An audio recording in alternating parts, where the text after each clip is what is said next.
If you think doodle is just a time pass, then maybe you never drawn from heart. How? Let's see. दोस्तों, आप लोग को याद है जब घर के बड़ों को कोई कॉल आती थी और उनके हाथ में पेन या फिर पेंसिल होती थी तो वो कुछ बनाना शुरू कर देते थे, है ना है ना है ना? वही तो है डूडलिंग। सो दोस्तों, डूडलिंग का बेसिक मतलब ये होता है कि बिना किसी प्लानिंग के फ्री फ्लो में काम करना, जैसा मन करे जैसा हाथ चले। यहाँ पे ना रूल्स होते हैं, ना परफेक्शन होता है और ना ही प्रेशर होता है। सो दोस्तों, अब समझते हैं ये इतना इम्पोर्टेंट क्यों है। तो पहला पॉइंट जो आता है वो है क्रिएटिविटी।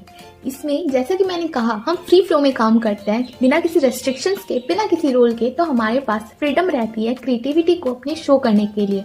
जो हमारे माइंड में थॉट्स आते हैं उसको अपने वे में प्रेजेंट करने की जो मौका है वो हमें डूडलिंग में ही मिलता है, क्योंकि बाकी सारी चीज़ों में जो फंडामेंटल्स है, प्रिंसिपल्स है, वो सारी चीज़ें काम करना शुरू कर देती है। बट डूडलिंग में इन सारी चीज़ों का कोई रोल ही नहीं है। हम जैसा मन चाहे वैसा ही बना सकते हैं, जो मन चाहे वैसा ही बना सकते हैं। डजेंट मैटर कि उसका कोई मीनिंग है या नहीं है।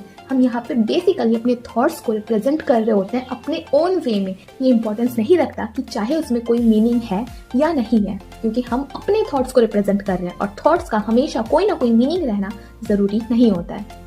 दूसरा पॉइंट है आइडिया जनरेशन। चूंकि यहाँ पे हम अपने इमेजिनेशन से ड्रॉ कर रहे होते हैं, अपने विजुअल थिंकिंग को रिप्रेजेंट कर रहे होते हैं, इसकी वजह से बहुत से ऐसे कॉन्सेप्ट्स हैं जो निकल कर आते हैं, जो कि फ्यूचर में बड़े आर्टवर्क्स करने के भी काम आते हैं। सो बेसिकली इससे हमारी जो कॉन्सेप्ट है वो भी बहुत ज्यादा डेवलप होती है, चाहे वो किसी और चीज की हो या चाहे वो कंपोजिशन की हो। यहाँ से नए नए आइडियाज जनरेट होते हैं कि हम कैसे एक चीज को शोकेस कर सकते हैं एक यूनिक वे में, और ये सारी चीजें बाद में जाके हमारे बड़े बड़े आर्टवर्क्स में भी काम आते हैं।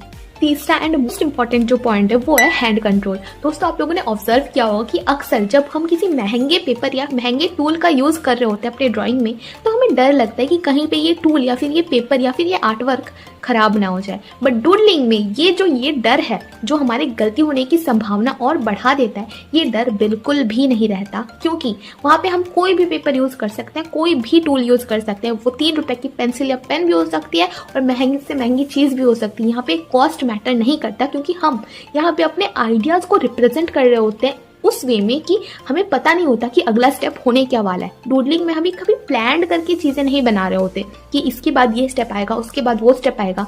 बस वो सारी स्टेप्स अपने आप आ रहे होते हैं। इसीलिए यहाँ पे जो डर है गलती होने की, वो किसी भी इंसान में बिल्कुल भी नहीं रहती, चाहे वो इंसान ड्राइंग जाने या ना जाने। और ये सारी जो चीजें हैं, ये सारी चीजें आपकी हैंड आई कोऑर्डिनेशन को भी इम्प्रूव करने में बहुत ज्यादा हेल्प करती है।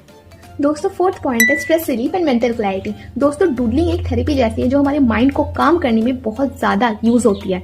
दोस्तों, जब भी आप डूडलिंग करोगे उसके बाद आपकी जो माइंड है वो सोचने समझने की जो उसकी क्षमता है हर एस्पेक्ट में बहुत ज्यादा इंक्रीज हो जाती है, क्योंकि डूडलिंग करने के बाद हमारी माइंड जो है वो बहुत ज्यादा काम हो जाती है। सो अगली बार जब भी स्ट्रेसफुल फील करो, डूडलिंग जरूर ट्राई करना। और हमारी आखिरी पॉइंट है अनलॉकिंग सबकॉन्शियस। दोस्तों, कई बार डूडलिंग करते हुए ये देखा जाता है कि आर्टिस्ट की जो हिडन फीलिंग्स हैं, हिडन थॉट्स हैं, जो उसे शायद खुद नहीं पता है क्योंकि वो सबकॉन्शियस माइंड में रहती है, वो सारी चीजें निकल कर आती है डूडलिंग के सहारे। दोस्तों, डूडलिंग में जो आपकी बिलीव्स है उसकी जो रिफ्लेक्शन है वो बहुत ही डायरेक्ट वे में देखी जा सकती है, कि उससे समझा जा सकता है कि आप क्या सोचते हो, कैसे सोचते हो या नहीं, क्या आपके बिलीव्स है, क्या आपके थॉट्स है, क्या आपके इमोशंस है और क्या आपके फीलिंग्स है। तो डूडलिंग को कभी भी अंडर एस्टिमेट मत कीजिएगा, क्योंकि ये बहुत बहुत बहुत ज्यादा यूजफुल है, चाहे आप एक आर्टिस्ट हो या चाहे आप एक नॉन आर्टिस्ट हो। ये सारी एस्पेक्ट में आपकी लाइफ में काम आएंगे, चाहे वो आपके माइंड को क्लियर करने की, काम करने की बात हो, या फिर आपके इनर रिफ्लेक्शन को, इनर थॉट्स को, इनर फीलिंग्स को, आपके बिलीव्स को रिप्रेजेंट करने की बात हो। ये हर जगह काम आती है। दोस्तों, डूडलिंग तो एक बस नाम है जो इंसानों द्वारा रखा गया है, बट अगली बार जब भी सबकॉन्शियसली आपके हाथ चलने लगे पेपर में, तो समझ लीजिएगा आप डूडलिंग नहीं, अपने आप को एक्सप्लोर कर रहे हो।